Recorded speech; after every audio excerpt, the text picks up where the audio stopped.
Halo Sobat ATR BPN, ketemu lagi bersama saya Nanda Iva Khairunisa di podcast Kementerian ATR BPN.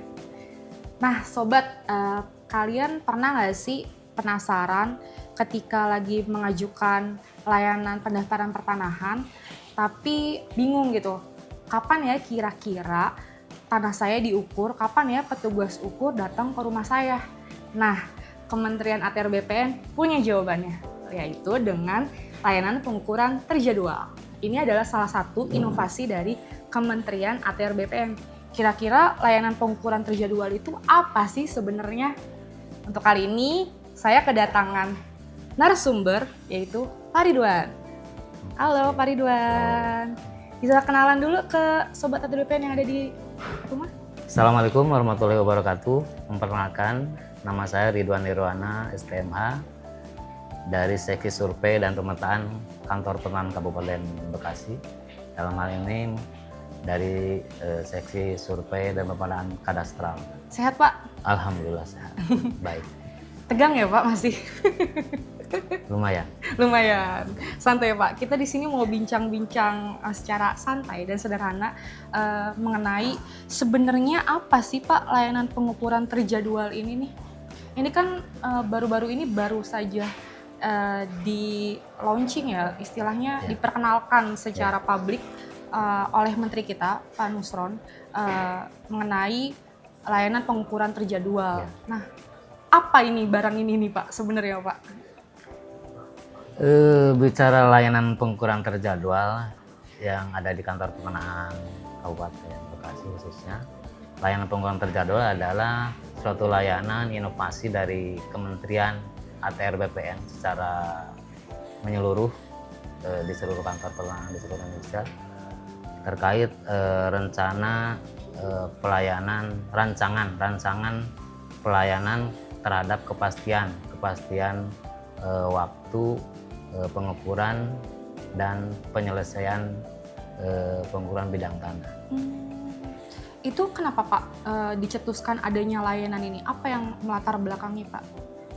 Yang melatar belakangi tercetusnya pengukuran terjadwal diantaranya yaitu karena tadi ketidakpastian waktu kapan pengukuran, waktu penyelesaiannya itu yang menjadi latar belakang sehingga diharuskan untuk dirancang, didesain, termasuk mungkin inovasi dilakukanlah pelayanan pengukuran terjadwal. Gimana Pak proses sebelumnya itu sebelum adanya layanan pengukuran terjadwal ini? Sebelum ada pengukuran terjadwal karena proses pendaftarannya mungkin volumenya banyak Mbak ya, volumenya banyak.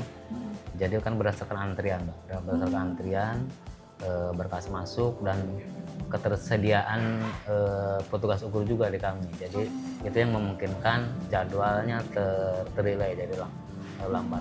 Kepastian menunggu kabar kapan jadwalnya mungkin waktu itu enggak. Setelah daftar mereka mungkin bertanya kapan nih mau diukur, kapan diukur. Itu yang menjadi ketidakpastian waktu untuk pelaksanaan pengukuran. Emang waktu itu berapa lama Pak masyarakat harus banget nunggu sebelum adanya inovasi ini ya Pak? Selama ini mungkin ada beberapa yang mungkin seminggu, 2 minggu, 3 minggu yang itu termasuk lama ya Pak? Termasuk lama setelah mungkin mereka pendaftaran baru dilaksanakan pengukuran itu mungkin ya karena mungkin volume pekerjaan banyak. Itu yang melatar belakangi kenapa adanya layanan pengukuran terjadwal ini ya Pak. Itu jadi tantangan juga ya Pak buat Kanta ya Pak? Tantangan buat Kanta, petugas ukur juga mungkin. Tapi jadi salah satu inovasi juga buat masyarakat biar dapat layanan yang semakin efektif ya Pak. Nah, terus yang ngebedain layanan pengukuran terjadwal ini dengan yang dulu apa Pak? Yang membedakan tadi kan sesuai dengan tujuannya kepastian waktu pengukuran dan kepastian waktu penyelesaian. Yang membedakan diantaranya kalau secara yang menjadi kunci dari pelayanan pengukuran terjadwal adanya itu surat pernyataan persetujuan untuk penutupan berkas dan tidak menutup penggalan PNBP. Itu yang menjadi perbedaan. Kedua, penjadwalan, adanya janji ukur. Janji ukur jadi ketemuan kapan akan dilakukan pengukuran. Nanti dilakukan setelah didaftarkan di loket. Itu secara otomatis pengaturan petugas ukur disesuaikan dengan aplikasi yang sudah ada di sistem KKP Kantor Pertanahan. Tadi ya surat pernyataan, kemudian penjadwalan janji temu ukur, kemudian setelah janji ukur baru pelaksanaan pengukuran dan proses penyelesaian. Itu yang membedakan. Berarti ada 3 Jadi, tahap. ya, jadi ada kejelasan kapan mau diukur. Dan itu dipastikan sesuai dengan perjalanan berkas, pasti diukur sesuai dengan waktu yang sudah ditentukan. Kalau boleh tahu berapa sih Pak durasi yang ditentukan di pengukuran terjadwal ini? Maksimal? Maksimal itu 12 hari kerja ya. 12 hari kerja itu untuk Diberlakukan semua untuk kantah-kantah yang siap melakukan inovasi ini ya Pak? Ya. Oh, terus dengan 12 hari kerja, terus dengan volume berkas yang masuk ya Pak, gimana tuh Pak ngaturnya? Petugas ukur otomatis nggak pulang-pulang ya Pak? Pertama kan tadi jumlah berkas yang masuk. Kedua ketersediaan petugas ukur di kantor. Pertahanan itu menjadi kunci utama juga. Itu jadi Karena tantangan. makin sedikit petugas ukur, Betul. durasinya makin banyak. Dan mereka tuh berarti kan Nggak pulang-pulang Pak? harus sehat terus, Betul. jangan sakit, Jangan cuti. harus standby terus. Iya, Karena betul. tadi udah ada janji temu itu. Harus dilaksanakan sesuai dengan janji temu itu. Apa bisa di-reschedule Pak dari layanan ini Pak? Untuk reschedule secara ini tidak ada, karena dari surat pernyataan itu sudah dikunci bahwa waktu durasi penungguan sesuai dijadwalkan. Kalau tidak sesuai dengan yang dijadwalkan, maka berkas itu otomatis akan ditutup. Nanti kembali lagi ke awal untuk pemberkasan lagi, pendaftaran lagi. Bagaimana sih Pak di kantah untuk mengatur penugasan dari petugas ukur yang lagi standby dengan jumlah volume berkas yang masuk ke loket Pak? Dari berkas yang masuk ketersediaan alat ukur, misalnya dari kantor pertahanan Kabupaten Bekasi ini ada pas dari awal launching itu ada lima orang. Durasi waktu tunggunya 7 hari. 7 hari itu nama-nama petugas ukurnya harus sesuai dengan yang di-input sesuai di akunnya kepala seksi survei. Jadi nama-nama itu yang akan diberikan surat tugas dalam rangka pengukuran terjadwal. Dan secara sistem mereka teracak di sistem sesuai waktu itu yang kosong. Jadi secara otomatis di sistem nanti istilahnya tidak bisa memilih. Jadi dia durasi sesuai mana yang kosong, dia itu akan masuk petugas ukur selama ACC dari kepala seksi survei. Launchingnya kira-kira kapan ya Pak ini layan terjadwal ini? Launchingnya 4 Maret 2026, tapi untuk awal ke aplikasi di sini bulan April. After launching itu udah banyak tuh Pak peminat? Pengukuran pasti banyak. Pak, kalau misalnya seandainya masyarakat itu mau menggunakan layanan pengukuran terjadwal ini, caranya gimana sih Pak? Dia tuh harus akses lewat mana? Apakah dia datang langsung ke loket, terus mengajukan layanan pendaftaran pertanahan, atau gimana Pak prosedurnya? Kalau prosedur yang jelas pasti mereka datang ke kantor pertanahan. Kalau masalah informasi mungkin sudah tadi lewat launching, kemudian di media, di Instagram ataupun di medsosnya kantor pertanahan sudah kami lakukan untuk sosialisasi terkait pengukuran terjadwal, Mbak. Jadi mungkin itu secara sosialisasinya. Tapi secara umum mungkin masyarakat tahunya setelah mereka mendaftar ke sini. Baru mereka tahu, oh ini sekarang terjadwal seperti itu. Dulu mungkin tidak seperti ini kan, karena dengan aplikasi baru. Dulu nebak-nebak ya Pak, kira-kira kapannya didatengin Ya, gitu. Kalau sekarang itu. udah pasti ya, Udah jelas pasti, ya Pak? jelas. Karena waktu daftar sudah ditentukan dari pihak pemohon udah booking kapan akan dilakukan penjadwalan seperti itu. Pak, kalau boleh tahu ada biayanya nggak sih Pak kalau kita menggunakan layanan pengukuran terjadwal ini? Layanan pengukuran terjadwal kan hanya inovasi, Mbak. Untuk pembayaran PNBP-nya itu disesuaikan dengan sama seperti dahulu sebelum dilakukan pengukuran terjadwal. Jadi pembiayaan itu sama. Berapa Jadi, tuh Pak nominalnya? PNBP-nya nanti disesuaikan dari loket billingnya sesuai dengan luas tanah dan lain-lainnya itu. Ada cara hitungnya ya berarti ya Ya, Pak? ada khusus di loket nanti yang kode billingnya yang untuk bayar SPS. Tapi sesuai sama Jadi untuk PNBP. pembayaran itu sama sebelumnya dengan yang belum terjadwal. Pembayaran itu sesuai dengan luas tanah dan lain-lainnya. Nah, kalau di seluruh Indonesia Jumlahnya berapa Pak kantahnya itu? Untuk kantah yang Menerapkan. pengukuran terjadwal kurang lebih 400 kantor pertanahan. Wah banyak banget ya Pak. Ya. Berarti udah siap semua tuh. Nah, parameter untuk menentukan 400 kantah ini siap tuh apa Pak yang dilihat? Parameternya pernah mungkin dari analisa beban kerja termasuk volume pekerjaan mungkin Pak, gitu ya. Jadi itu kan kewenangannya dari pusat Mbak ya. Mungkin dilihat dari kesiapan petugas Kesiapan ukurnya ya petugas Pak, ukur. ada apa enggak sama volume berkas Ya, yang masuk. kesiapan sumber daya sama volume pekerjaan. Saya ngebayangin sih Pak, kalau misalnya kantah yang jauh banget ya Pak, yang jauh di pelosok, terus daerahnya luas, relatif yang nggak perkotaan kayak gini ya Pak, untuk ke rumah masyarakat memerlukan waktu sekiranya mungkin 10 jam atau berapa, itu jadi tantangan ya Pak buat petugas ukur ya Pak? Tantangan di antara itu tantangan pengukuran terjadwal itu karena dengan waktu yang singkat kita harus menempuh jarak mungkin teman-teman petugas ukur yang jauh gitu, ada mungkin ada yang 6 jam, ada 7 jam dari pusat, dari kantor. Berarti nggak boleh over durasi kan Pak? Ada sanksinya Kak kalau misalnya?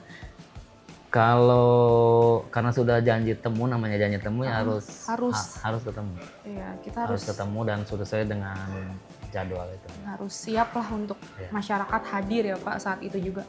Nah, dokumen apa aja yang harus disiapkan sama masyarakat Pak? Tadi KTP, tadi KTP tadi lampiran 13 sudah disediakan, biasanya di loket dari kami untuk diisi.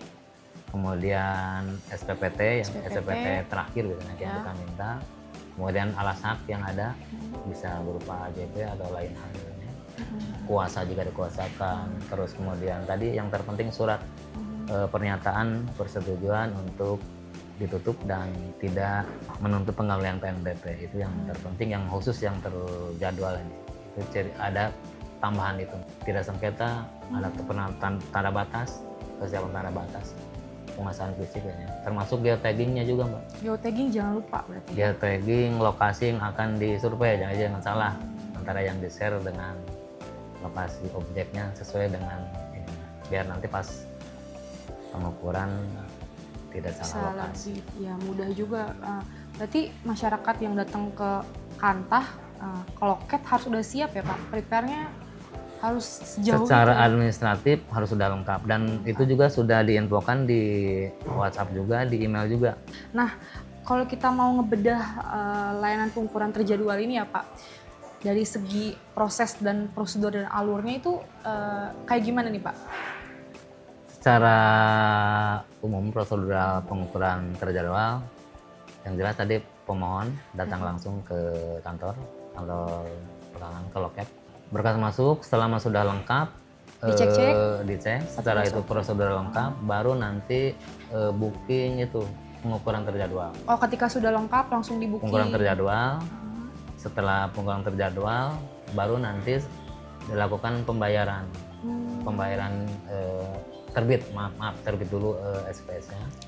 Baru nanti dibayar. Nah itu setelah dibayarkan, baru berjalan tuh durasi bahwa berkas sudah terdaftar di kantor. Setelah melakukan pembayaran, biasanya pembayaran di kantah tuh melalui apa Pak?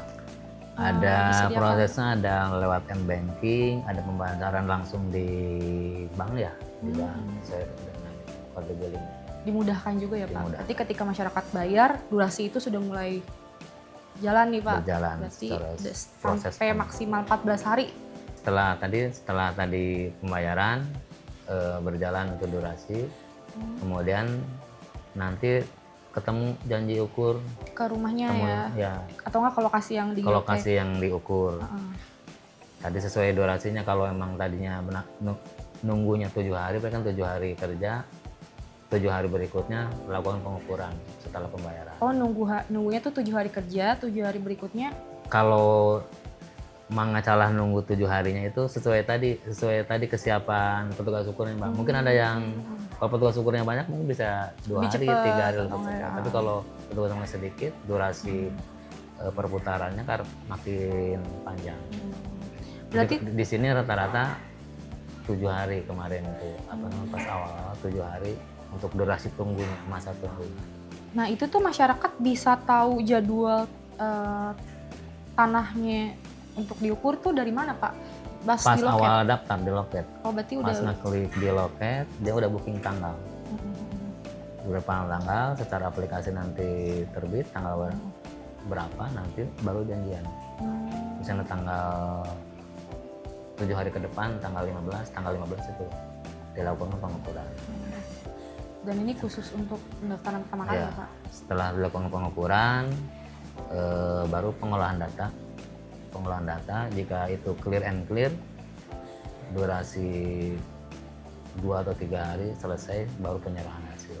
Berarti penyerahan hasil include di 14 hari durasi? Ya, 12 Wow. hari. Keren sih Pak. Selama itu tidak Keren. ada masalah. Ada Tapi kalau masalah. tadi ada, baik itu di pengukuran atau pengolahan, Ya. ada masalah, kita tadi sesuai dengan surat pernyataan kita Ya. tutup. Ditutup? Jika memang di dalam pengolahan misalnya ada tumpang tindih, Iya. masuk sempadan, Iya. masuk kawasan hutan, itu mau tidak mau sesuai dengan surat pernyataan itu, poin-poin situ kami tutup. Pak kalau boleh tahu tuh hasil dari kegiatan pengukuran terjadwal ini apa ya Pak? Untuk produk akhir dari pengukuran terjadwalnya tentunya peta bidang tanah atau bisa disingkat PBT. Itu aja produk akhir. Itu baru peta bidang tanah ya Pak, belum sertifikatnya ya Pak? Ya, karena ranahnya masih ranah pengukuran. Pengukuran. Prosesnya masih berlangsung lah ya Pak? Bagian dari proses pendaftaran tanah secara umum. Oke, Pak, kalau boleh tahu apa sih yang harus dilakukan pemohon ketika petugas ukur datang ke lokasi tanah yang mereka punya? Mereka harus mempersiapkan apa Pak? Yang harus disiapkan atau dipenuhi oleh pemohon ya tadi pertama patok batasnya sudah terpasang di lokasi sesuai dengan lokasi geotagging. Kemudian menghadirkan pemilik bidang yang berbatasan. Itu wajib syaratnya sebagai nanti penentangan di penentangan batas. Ini dari konflik juga ya Pak? Dari konflik itu yang dihadirkan. Itu mungkin kalau secara umum. Kan ini pengukuran terjadwal ini sudah berjalan ya Pak, dari sejak di launching kemarin sama Pak Menteri. Nah, sudah ditemukan tantangan-tantangan di lapangan nggak Pak? Pelaksanaannya Pak? Tantangan pastinya ada. Pertama lokasi ya, sebaran lokasi. Sebaran lokasi mungkin ada yang jauh, jarak tempuh jauh dari kantor ke lokasi itu yang menjadi kendala juga mungkin bagi petugas ukur kami untuk menempuh lokasi. Kedua, kesiapan pemohon. Pemohon bisa hadir atau menghadirkan pemilik bidang yang berbatasan itu biasanya sulit juga. Kemudian ada beberapa yang masih belum memasang tanda batas. Patok. Nah, itu kan yang terpenting. Jadi mungkin itu yang menjadi tantangan juga. Sudah jauh ke lapangan, ternyata patoknya belum terpasang atau ini belum. Nah kalau kayak gitu gimana Pak? Balik lagi? Enggak kan Pak? Nggak bisa di reschedule kan? Harus dipenuhi waktu itu juga lah. Kalau belum Hari itu dipasang, juga, berarti harus ready itu masyarakat. Harus ready, Tadi poin-poin harus ready. yang disebutkan. Nah Pak, kalau misalnya tetangga berbatasannya lagi nggak ada, berhalangan, bisa diwakilkan nggak? Harusnya wajib hadir. Dan kalaupun diwakilkan harus ada kuasa dari pemilik. Dibuktikan dengan surat kuasa. Biar mempermudah prosesnya juga ya Pak ya. Nah, sebenarnya hasil apa sih Pak yang diharapkan dari Kementerian BPN Pak, khususnya Kantah dengan adanya inovasi ini Pak? Dengan adanya inovasi pengukuran terjadwal tentunya tadi pertama kepastian waktu kapan dilakukan pengukuran, kemudian kepastian untuk penyelesaian hasil akhir berupa peta bidang tanah. Oke, terakhir Pak, apa yang ingin Bapak sampaikan ke masyarakat biar layanan pengukuran terjadwal ini bisa lebih efektif dan efisien gitu pelaksanaannya Pak, membantu petugas-petugas? Harapan kami setelah dilakukan pengukuran terjadwal ini, masyarakat bisa mendaftarkan tanahnya ke kantor pertanahan di seluruh Indonesia dengan tentunya dengan kepastian waktu dan pelaksanaan. Mari daftarkan tanah Bapak Ibu sekalian, dengan tentunya dengan memanfaatkan inovasi pelayanan pengukuran terjadwal ini, sehingga permohonan Bapak Ibu dapat diselesaikan dengan tepat waktu dan sesuai dengan yang diharapkan. Terima kasih. Mantap sekali. Itu keren banget ya Sobat ATR BPN. Ini salah satu inovasi yang ada di Kementerian ATR BPN dan harus dimanfaatkan secara maksimal oleh masyarakat yang ada di seluruh Indonesia, khususnya di 400 kantah yang sudah siap dan ready ya untuk menunggu kehadiran Bapak Ibu yang ingin mengajukan proses layanan pertanahan, khususnya pendaftaran pertama kali ya Pak. Jadi sekarang masyarakat nggak perlu ngerasa was-was atau risau, khawatir, penasaran kapan ya petugas suku datang ke rumah, kapan ya tanah saya diukur. BPN punya solusinya, yaitu dengan layanan pengukuran terjadwal untuk memberikan kemudahan, kepastian, dan juga transparansi kepada masyarakat di seluruh Indonesia. Jadi pesan kita satu, ayo manfaatkan layanan pertanahan yang ada di Kementerian ATR BPN. Oke, jadi cukup sampai di sini dulu podcast kita. Sampai jumpa di podcast kita selanjutnya. Bye!